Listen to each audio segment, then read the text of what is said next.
Welcome to mega 9 TV. పరిపాలన అనేది వయస్సుతోనో దశాబ్దాల అనుభవంతోనో వచ్చేది కాదు. ప్రజలకు సేవ చేయాలన్న దృఢ సంకల్పం ఉంటే చాలు అని AP deputy CM Pawan Kalyan నిరూపిస్తున్నారు. కూటమి ప్రభుత్వంలో పంచాయతీరాజ్, గ్రామీణాభివృద్ధి, అటవీ పర్యావరణ శాఖల బాధ్యతలు చేపట్టిన ఆయన కేవలం 2 ఏళ్ల వ్యవధిలోనే తనదైన మార్కు వేశారు. ఒకవైపు పారదర్శకమైన పాలన అందిస్తూనే మరోవైపు గ్రామాల్లో మౌలిక వసతుల కల్పనపై ఆయన స్పెషల్ ఫోకస్ పెట్టారు. పంచాయతీల రూపురేఖలు మారడంతో ఇప్పుడు పవన్ కళ్యాణ్ పనితీరు జాతీయ స్థాయిలో అందరి దృష్టిని ఆకర్షిస్తుంది. తాజాగా రాష్ట్రంలో 23 గ్రామ పంచాయతీలకు ప్రతిష్టాత్మక ఐఎస్ఓ సర్టిఫికేషన్ లభించింది. ఇది మామూలు విషయం కాదు. చూడండి, ఆయన వచ్చిన కొద్ది కాలంలోనే పంచాయతీరాజ్ శాఖకు జాతీయ స్థాయిలో గుర్తింపు లభించడం, మరీ ముఖ్యంగా ఈ ఐఎస్ఓ మార్క్ రావడం ఇప్పుడు రాష్ట్ర వ్యాప్తంగా చర్చనీయాంశంగా మారింది. ఒకప్పుడు కనీస సౌకర్యాలు లేని పల్లెలు ఇప్పుడు జాతీయ, అంతర్జాతీయ స్థాయిలో మెరిసిపోతున్నాయి. అసలు ఈ అరుదైన ఘనత వెనుక ఉన్న కథేంటి? పవన్ కళ్యాణ్ కృషి ఎంత? ఈ మార్పుల ప్రజలకు ఎంత ఉపయోగపడుతుంది? ఇవన్నీ ఇప్పుడు మనం తెలుసుకుందాం.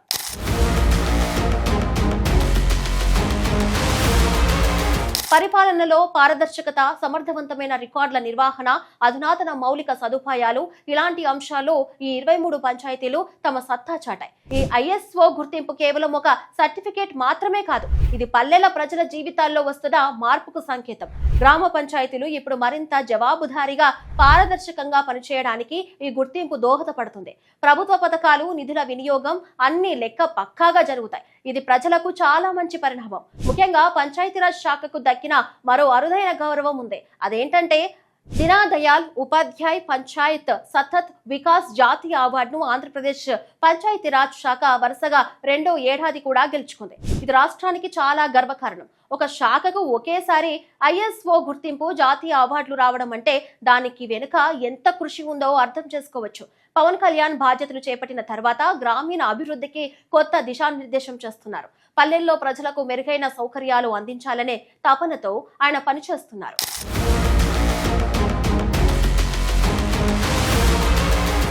గతంలో ఏజెన్సీ ప్రాంతాలు, మారుమూల గిరిజన గ్రామాలకు వెళ్లాలంటే సరైన రోడ్డు సౌకర్యం ఉండేది కాదు. వర్షాకాలం వస్తే ఆ పల్లెలు బాహ్య ప్రపంచంతో సంబంధాలు తెగిపోయి తీవ్ర ఇబ్బందులు పడేవి.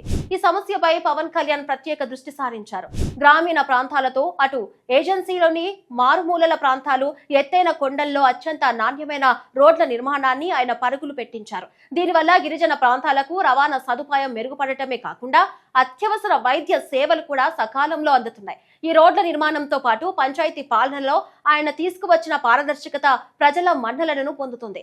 పల్లెలలో అతిపెద్ద సమస్య పారిశుద్ధ్యం. మురుగు కాలువలు సరిగ్గా లేక దోమలు పెరిగి రోగాలు ప్రబలుతూ ఉంటాయి. దీనికి చెక్ పెట్టడానికి పవన్ కళ్యాణ్ మ్యాజిక్ డ్రైన్లు అనే ఒక కొత్త కాన్సెప్ట్ ను తెర మీదికి తెచ్చారు.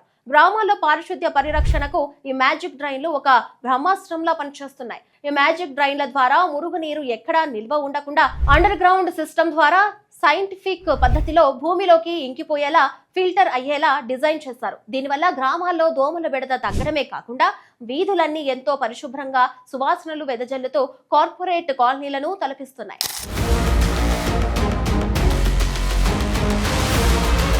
చెత్తను ఎలా పారబోయాలని అందరూ ఆలోచిస్తూ ఉంటే ఆ చెత్త నుంచే సంపదను ఎలా సృష్టించాలో ఏపీ ప్రభుత్వం చేసి చూపిస్తుంది. గ్రామీణ ప్రాంతాల్లో చెత్త సేకరణ కోసం పవన్ కళ్యాణ్ స్వచ్ఛ రథాలను ప్రతిష్టాత్మకంగా ఏర్పాటు చేశారు. ఈ ప్రయోగం అద్భుతమైన విజయం సాధించింది. కేవలం 1 ఏడాదిలోనే ఈ స్వచ్ఛ రథాల ద్వారా గ్రామీణ ప్రాంతాల నుంచి ఏకంగా 1 కోటి కేజీల పొడి వ్యర్థాలను సిబ్బంది సేకరించింది. ఈ వ్యర్థాలను రీసైక్లింగ్ సంస్థలకు విక్రయించడం ద్వారా వాటి విలువ సుమారు 16 కోట్లు ఉంటుందని డిప్యూటీ సీఎం కార్యాలయం అధికారికంగా ప్రకటించింది.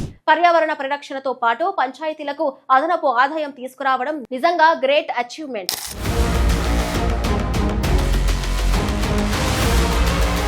ఈ ఐఎస్ఓ గుర్తింపు పొందిన 23 గ్రామ పంచాయతీలతో ప్రస్తుతం పారిశుద్ధ్యం, త్రాగునీరు, వీధి దీపాలు, రికార్డుల నిర్వహణ వంటి అంశాల్లో చాలా మెరుగుదల కనిపించింది. గ్రామ సభలు పారదర్శకంగా జరుగుతున్నాయి. ప్రజల సమస్యలను ఎప్పటికప్పుడు పరిష్కరిస్తున్నారు. చాలా పంచాయతీల్లో డిజిటల్ రికార్డుల నిర్వహణ మొదలైంది. ఇది ఒక విప్లవాత్మక మార్పు అని చెప్పాలి. గ్రామీణ ప్రాంతాల్లో ప్రజలకు ప్రభుత్వ సేవలు మరింత చేరువవుతున్నాయి. నవరత్న పథకాలు, ఇతర ప్రభుత్వ కార్యక్రమాలు పక్కాగా అమలు చేయడానికి ఈ ఐఎస్ఓ ప్రమాణాలు చాలా సహాయపడతాయి. భవిష్యత్తులో మరిన్ని పంచాయతీలకు ఈ ఐఎస్ఓ గుర్తింపు తెచ్చే దిశగా పంచాయతీరాజ్ శాఖ ప్రణాళికలు రచిస్తుంది. దీనివల్ల రాష్ట్రంలోని అన్ని పల్లెలు సుపరిపాలనకు మారుపేరుగా నిలుస్తున్నాయి.